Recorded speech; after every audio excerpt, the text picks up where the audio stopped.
오늘은 양날의 검 크리스마스라는 제목으로 함께 말씀을 잠시 나누도록 하겠습니다. 지난 주일에 이어서 저는 여러분에게 크리스마스의 또 다른 측면을 이야기하고자 합니다. 우리는 성탄하면 마냥 즐겁고 행복합니다. 제 어린 시절을 생각해 볼 때 이날에는 평소에는 뭐 극장에서나 보여줄 법한 그런 영화, TV에서 나오고요.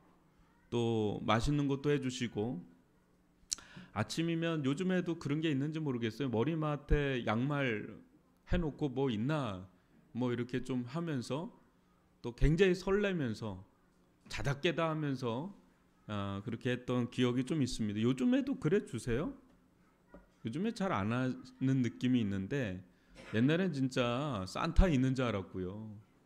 진짜 왔다 가는 줄 알고 그 한 사춘기 때, 중학교 때 그걸 깨달았습니다. 없구나.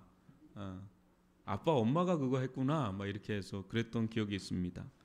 더군다나 눈까지 오면 화이트 크리스마스라 친구들과 눈싸움도 하고 눈사람도 만드는 그 어느 때보다 즐거운 날입니다. 그러나 세상의 첫 크리스마스는 어땠을까 생각해 보는 것이 진정한 성탄절을 보내는 의미 있는 시간이 아닐까 합니다. 지난 주일에 살펴본 것처럼 우리가 행복하고 즐겁게 맞이하는 첫 성탄절은 끔찍한 일의 연속이었습니다. 지난 주일에 살펴본 것처럼 어린아이들의 대량 학살이 있었죠. 입에 담기도 끔찍한 일이 일어났습니다. 그러나 이 속에 하나기로 오신 예수, 또 애굽으로 피하셨다가 나사렛에서 자라신 예수를 볼 때 헤롯과는 다른 왕의 모습을 발견하고는 안도의 숨을 쉽니다. 예수는 다른 왕으로 오셨습니다. 오늘 시므온이 전하는 성탄의 복음을 통해 예수는 누구시며 어떤 왕이신지, 크리스마스의 진정한 의미가 무엇인지 다시 한번 깨닫는 복된 시간이 되길 주님의 이름으로 축원합니다. 여러분 33절 34절을 보십시오. 그의 부모가 그에 대한 말을 놀랍게 여기더라. 시므온이 그들에게 축복하고 그의 어머니 마리아에게 말하여 이르되 보라, 이는 이스라엘 중 많은 사람을 패하거나 흥하게 하며 비방을 받는 표적이 되기 위하여 세움을 받았고. 예수님이 나신 지 8일 만에 할례를 받으러 예루살렘에 올라가셨습니다. 성탄, 여러분 성탄이란 뜻이 뭐죠? 거룩한 탄생이거든요. 한자 말로는. 예수님의 거룩한 탄생 이야기는 나신 지 8일 만에 8일이 된 지금도 이어지고 있습니다. 여러분 기회 되시면 저니 투 베들레헴이란 영화가 있어요. 어제 아는 목사님이 티켓이 좀 있다고 해서 여기 롯데시네마 있죠. 위례에 거기서 좀 봤는데 굉장히 성경적이고 다이나믹하고 잘 만들었어요. 그래서 어제 크리스찬들 좀 모여서 같이 봤는데 굉장히 잘 만들어서 그 영화 보면서 이 예배, 이 성탄에 대한 이 말씀들이 더 좀 와닿더라고요. 예수님이 나신 지 이제 8일째 됐을 때 할례를 받으러 예루살렘에 올라가십니다. 이때 예루살렘에서 기다리고 있던 자가 있었으니 그는 다름 아닌 시몬이란 자입니다. 여러분 시몬에 대한 성경의 프로필을 보면 누가복음 2장 25, 26절을 한번 보시면 예루살렘에 시몬이라는 사람이 있으니 이 사람은 의롭고 경건하여 이스라엘의 위로를 기다리는 자라 성령이 그 위에 계시더라. 그가 주의 그리스도를 보기 전에는 죽지 아니하리라 하는 성령의 지시를 받았더니 이렇게 나옵니다. 시몬은 기다리고 기다렸습니다. 이스라엘의 위로 오리라 약속된 메시아. 그는 구원자를 보기 전까지는 눈을 감을 수 없었습니다. 하나님께서 약속하셨어요. 그리스도를 보기 전에는 절대 죽지 않는다고. 여러분 사명이 남아있는 자는 죽지 않습니다. 여러분 사람 쉽게 안 죽습니다. 제가 예전에 사역했던 교회에서 하드하게 막 일을 하니까 너무 다들 막 목사님들이 막 힘들다고 그럴 때 담임 목사님은 늘 그런 얘기 하셨어요. 사람 쉽게 안 죽는다고. 사람 쉽게 안 죽습니다. 사명 있는 자는 죽지 않습니다. 여러분도 죽기 전에 이 시몬처럼 보고 싶은 것, 보아야만 하는 거룩한 열망이 있습니까? 하나님, 이거 정말 하나님, 이거 보기 전엔 좀 눈을 감을 수가 없습니다. 이거 보기 전엔 좀 죽을 수가 없습니다. 그런 거룩한 열망 여러분 있습니까? 어떤 분은 죽기 전에 자녀가 하나님께로 돌아오면 여한이 없다 하는 분이 계십니다. 또 사랑하는 남편이 하나님께 돌아오면 죽어도 소원이 없다고 하시는 분들 계십니다. 사랑하는 부모님, 친구 중에서도 그런 일들이 일어나기를 원하는, 간절히 원하는 그런 분들도 계십니다. 저는 성도들의 장례를 치르면서 정말 많은 일들을 보았습니다. 평생 사고만 치고 하나님을 대적하던 아들이 있어요. 근데 이 아들을 위해서 50년이 넘도록 간절히 기도하던 권사님이 그 기도의 응답으로 그 아들이 극적으로 변화되고 구원받는 일들을 봤고요. 평생을 힘들게 한 그 남편의 구원을 놓고 그토록 간절히 기도한 권사님의 기도 응답으로 남편이 구사일생으로 죽음 직전에서 예수님을 만나고 변화되는 것을 본 적이 있습니다. 그 열망이에요. 하나님, 우리 아들, 하나님, 우리 남편, 하나님, 우리 어머니, 뭐 이런 거 있죠. 정말 하나님 구원받기를 원합니다. 제가 눈을 감기 전에 정말 저희가 죽음을 맞이하기 전에 예수님 만나게 해주세요. 이렇게 원하는 분들 있단 말이에요. 이 시몬은 정말 구원자 메시아를 보고자 하는 열망에 가득 찼던 사람입니다. 그것이 이루어지기 전까지는 눈을 감을 수 없다고. 성도 여러분, 하나님을 향해 품는 꿈은 마음껏 꾸셔도 됩니다. 아니, 하나님은 다른 것은 몰라도 이 같은 꿈을 할 수만 있다면, 될 수만 있다면 크게, 더 크게 꾸라고 말씀하십니다. 구하고 구하라, 간구하고 간구하라. 여러분, 우리들 가운데 때가 익으면, 무르익으면 열매를 맺게 될 줄 믿습니다. 어떤 분은 교회 부흥을 놓고 기도하는 분이 계시고요. 또 어떤 분은 이 위례 지역을 놓고 이 위례의 부흥의 역사가 일어나기를 원하는 분들이 있습니다. 그것이 될지 안 될지는 모릅니다. 그러나 그런 열망과 소원을 계속해서 하나님이 주실 때 그 사람 곁에 한 사람, 두 사람 모여서 같이 그것을 향해서 기도를 하기를 시작합니다. 근데 때가 되면 하나님께서 응답해 주시고 역사하실 줄 믿습니다. 여러분, 우리들 가운데 어떤 소원을 품는 것, 하나님을 향한 거룩한 열망을 갖는 것 매우 중요하다는 거죠.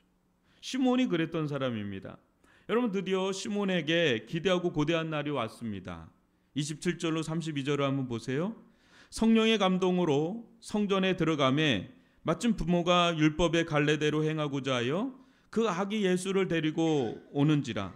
시몬이 아기를 안고 하나님을 찬송하여 이르되, 주제여, 이제는 말씀하신 대로 종을 평안히 놓아주시는도다. 내 눈이 주의 구원을 보았사오니 이는 만민 앞에 예비하신 것이요 이방을 비추는 빛이요 주의 백성 이스라엘의 영광이니이다 하니. 어찌 보면 이 성탄의 기쁨과 감격을 제대로 누린 몇 안 되는 인물 중 하나가 시몬입니다. 시몬은 하나기로 오신 예수를 안고 이런 고백과 찬양을 하는데요. 내 눈이 주의 구원을 보았사오니. 어떻게, 여러분, 우리 아까도 애기들 이렇게 막 서 있는데 너무 예쁘잖아요. 그 애기를 보고 구원을 보았다고 하는가? 좀 신기하잖아요. 애기 얼마나 애기예요, 진짜. 여러분, 로마 황제나 뭐 장군 정도 돼야 좀 이스라엘의 구원을 할 수 있는 자 아닙니까? 솔직히 세상에서 가장 연약한 자, 너무 연약해서 아무것도 할 수 없고 아무것도 아닌 자가 아기들 아닙니까? 아까 애들 굉장히 열심히 준비시켰거든요. 근데 나오면 무대 공포증 있어요. 갑자기 그냥 심해롭다고 나가고 또 들어오고, 이게 애기들이에요. 너무 자연스러운 거거든요. 오기야 금이하잖아요. 우리 애기들 하나 둘밖에 없잖아요, 요즘에. 뭐 깨질까 달칠까 애지중지 하루 종일 달라붙어서 돌봐줘야 될 자가 아기 아닙니까? 야, 거기 내가 앉는 자리야. 야, 너 대박이다. 야, 너 나중에 목사 되겠다. 아기 때 봤거든요. 근데 엄청 컸어요. 우리 박정아 집사는 정말 애써가지고 키웠는데, 여러분, 손이 너무 많이 가요, 애들. 그게 아기잖아요. 그런데 이 아기를 보고 구원자라고 하는 거예요, 지금 시몬이. 이게 어떻게 이런 말을 할 수 있는가? 하나님께서 시몬의 눈을 열어주신 겁니다. 영적인 안목이 열리니 품에 있는 이 아기가 그냥 아기로 보이지 않는 것이죠. 시몬이 그동안 할례 받으러 온 아기들이 한둘이겠습니까? 얼마나 많았겠습니까? 그러나 이 아기는 달랐습니다. 요셉과 마리아 품 안에 있는 이 아기는 달랐습니다. 아기도 달랐지만 그의 눈이 달라진 거죠. 성령께서 그의 눈을 열어주신 겁니다. 저나 여러분의 눈이 시몬처럼 열려서 우리 구주 예수 그리스도를 볼 수 있길 주님의 이름으로 축원합니다. 영안이 열려서 구원의 주가 되시는 예수님을 볼 수 있기를 바랍니다. 한 아기의 모습으로 오신 예수님을 우습게 여기거나 하찮게 여기면 큰일 나죠. 애기는 애들은 뭘 이렇게 하찮게 여기면 큰일 납니다. 하나님은 얼마든지 세상이 원하는 모습으로 예수님을 보낼 수 있었습니다. 그러나 그 길은 진정한 구원의 길이 아니기에 하나님은 하나님의 방식대로 보내셨습니다. 그 길은 오직 믿음이 필요한 길이죠. 보십시오. 예수님은 얼마든지 로마 황제나 장군의 모습으로, 다 큰 성인의 모습으로 오실 수 있었지만 누구도 생각하지 못한 무방비의 상태인 아기로 오셨습니다.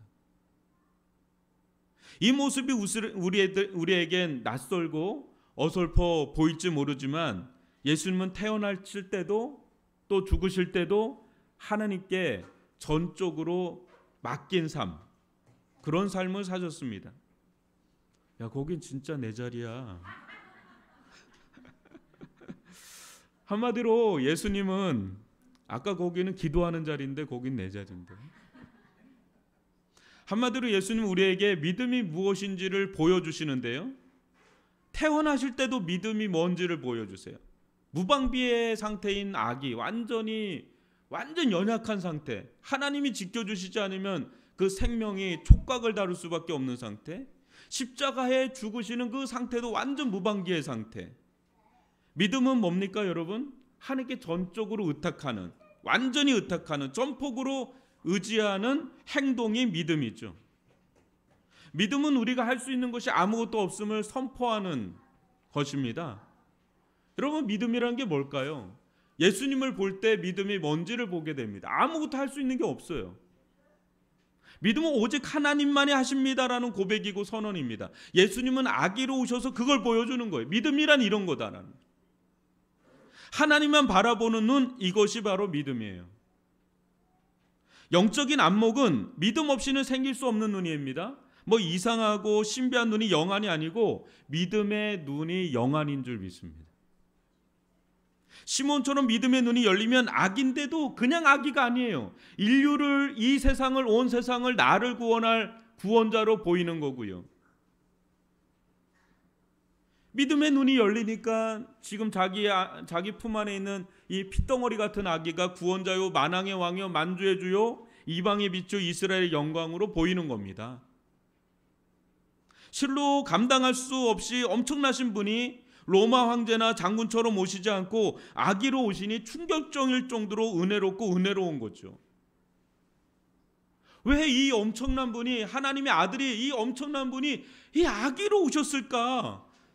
그게 어떻게 보면 너무나 충격적이지만 너무나 은혜로운 거죠. 그리고 아기로 올 정도로 당당한 거죠. 아기로 와도 나를 건드릴 수 없다라고 하는 그런 모습 속에서, 아기의 모습 속에서 또 다른 위엄과 어미와 권세와 영광의 심령 깊은 곳에서부터 찬송과 찬양이 터져 나오는 것입니다. 이게 시몬이에요.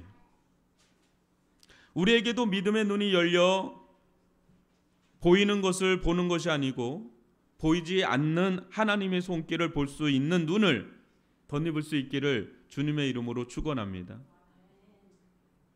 여러분, 가장 연약한 아기의 모습 속에서 가장 위대한 왕의 모습을 볼 수 있다는 건 믿음이 없이는 볼 수가 없는 것이죠. 근데 시몬이 마지막에 이상한 크리스마스 이야기를 전달합니다. 이상한 크리스마스입니다. 우리가 여태까지 봤던 크리스마스가 아닌 완전히 전혀 다른 크리스마스의 이야기를 우리에게 전달하는데 34절 35절 보십시오.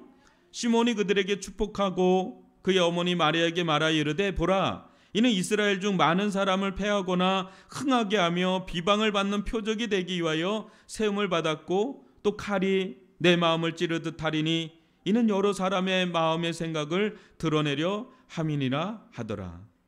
여러분, 이게 무슨 말입니까? 크리스마스가 마냥 좋지만은 않다는 것입니다. 누군가에게 성탄의 소식은 분명 흥하게 하는 소식이나 누군가에게는 망하게 하는 소식이라는 겁니다. 좀 충격적이죠. 우리는 이런 것이 복음일까, 성탄의 복음일까 싶지만 복음에는 양면성이 있습니다. 복음을 받아들이는 자에게 분명 복음은 생명이죠. 구원이죠. 영생이죠. 그러나 복음을 받아들이지 않는 자에게 복음은 아무런 효력이 없습니다. 오히려 하나님의 심판과 저주의 문을 열어줍니다. 왜요?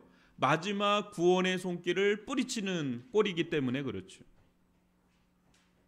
복음이 들려질 때 여러분, 사람들은 예수를 그냥 피하지만은 않습니다. 때때로 비방도 하고 마음을 칼로 찌르는 듯한 일들을 일으킵니다. 한마디로 피비린내 나는 영적 혈투를 일으킵니다. 어찌하든지 예수를 박해하고 예수 믿는 자를 핍박하고 교회를 어지럽게 합니다. 주의 사역자들을 비방하는 일들을 스스럼 없이 행합니다. 이때 예수를 중심으로 양갈래로 갈라지는 일들이 일어나는데 한쪽에서는 시므온처럼 예수님을 찬양하며 찬송하나 다른 한쪽에서는 예수님을 비방하고 칼로 찌르는 일들을 자행합니다. 여러분, 배반의 장미는 가룟 유다만 하는 것이 아닙니다. 교회 역사 가운데 제2, 제3의 유다들이 일어났습니다. 그의 크리스마스 이야기는 두 이야기를 전달합니다. 하나는 기쁘다 구주 오셨네, 만백성 맞으라. 그러나 양지도 있지만 양지가 있으면 음지가 있듯 또 낮에 있으면 밤이 있듯 이 소식이 전해지면 질수록 너무 싫어하는 무리 또한 있다는 것을 아셔야 합니다. 오늘날 교회 또한 성탄의 기쁜 소식을 전하는 복음의 전초기지이기에 예수님처럼 두 가지 일이 일어날 수 있음을 아셔야 합니다. 복음 전하는 자들도 마찬가지입니다. 내가 복음을 전하기만 하면 다들 반길 거라고 생각하면 큰 오산입니다. 물론 여러분처럼 기쁨으로 이 성탄의 복음을 영접하는 이들도 있지만 여러분을 극도로, 교회를 극도로 싫어하는, 미워하는, 비수를 꽂는 듯한 공격을 하는 이들이 얼마든지 생길 수 있다는 것을 아셔야 합니다. 마리아가 그랬다는 거예요. 마리아가 예수님을 지켜보면서 자기 아들인데 이 아들이 너무나 많은 공격을 받을 때 그 옆에서 그 아들을 바라보는 마리아의 심정은 칼로 마음을 찌르는 듯한 고통을 받죠. 여러분, 마리아는 앞으로 예수에게 일어날 일을 아무것도 모릅니다. 그러나 이 말씀을 마음에 깊이 담습니다. 나중에 그녀에게 수많은 일들이 일어날 때 그녀는 당황하지 않았습니다. 물론 많이 아팠지만 예전에 시므온을 통해서, 천사를 통해서 했던 수많은 말씀들이 기억이 나는 거예요. 이 아들은 비방의 표적이 될 것이다. 이 아들은 많은 어려움을 당할 것이고 고난을 당할 것이고 심지어는 칼로 찌르는 듯한 고통과 고난을 당할 것이다 라는 것을 수없이 마리아는 들었고 그것을 마음에 간직하고 있었을 때 그녀는 당황하지 않고 그것을 인내함으로 그것을 감당합니다. 그러니까 하나님은 장차 자신의 사랑하는 아들 예수가 십자가의 고난을 받을 것을 미리 준비시키는 차원에서 마리아에게 이 시므온을 통해서 말씀을 전달하고 있는 겁니다.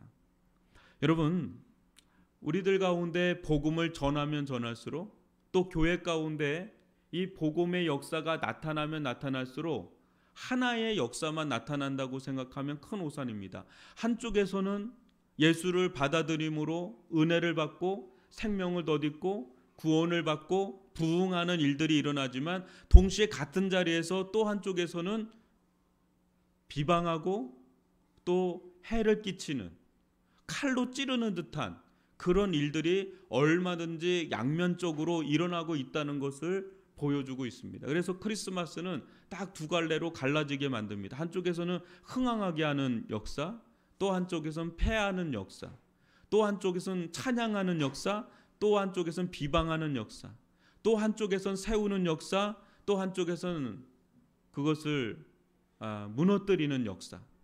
그런 일들이 항상 복음의 역사 가운데, 교회 가운데는 일어날 수 있다는 것을 지금 마리아의 크리스마스, 시몬의 크리스마스 이야기 속에 담겨 있습니다. 그러니까 어떻게 보면 크리스마스라는 게 너무나 즐겁고 메리 크리스마스고 막 그렇지만, 크리스마스의 진정한 의미로 들어가면 예수님을 중심으로 양갈래로 나눠진다는 거죠. 양과 염소로 나눠지듯이, 알곡과 가라지로 나눠지듯이 이렇게 나눠지는 일들이 일어난다는 점에서 크리스마스는 굉장히 이상한 크리스마스다. 여러분은 어느 편의 선자들입니까? 시몬처럼 예수를 바라보며 구원의 찬양을 올리는 자입니까? 아님 예수와 그의 사역을 바라보며 비방과 칼로 찌르듯 대적하는 자입니까? 우리는 언제나 믿음의 눈을 통해 예수를 또 복음을 바라봐야 합니다. 그때 진정 예수가 열리고 복음이 열리고 구원의 빛이 찬란하게 비추는 것을 보게 될 것입니다. 진정한 크리스마스가 여러분의 마음에 흥황하게 역사하게 될 것입니다. 하나님 우리들의 마음을 여시고 또 우리들의 마음 가운데 믿음을 넣어주셔서 이 예수가 우리를 구원할 진정한 구원자라는 것을 보여주실 때, 그때 우리의 입술에서는 찬양이 터지고 또 고백이 나오고 결단이 나오고, 진정 당신은 나의 왕이시고 나의 구원자이십니다 라는 고백이 터져나가겠지만, 그렇지 않은 자들에게는 예수는 오히려 우리를 패하게 만드는, 패망하게 만드는 굉장히 걸림돌이 되는 그런 자로 비춰지기 때문에 대적하게 되고, 심지어는 칼로 찌르게 되고, 심지어는 십자가에 못 박게 되는 지경까지 이르게 된다는 것으로 우리는 보게 됩니다. 우리는 어느 쪽에 서 있는가? 시몬 쪽에 서 있는가? 아니면 예수를 대적하는 길 쪽에 서 있는가? 이 크리스마스는 AD와 BC를 나누는 것처럼 이렇게 우리들을 나누는 복음이 된다라는 것입니다.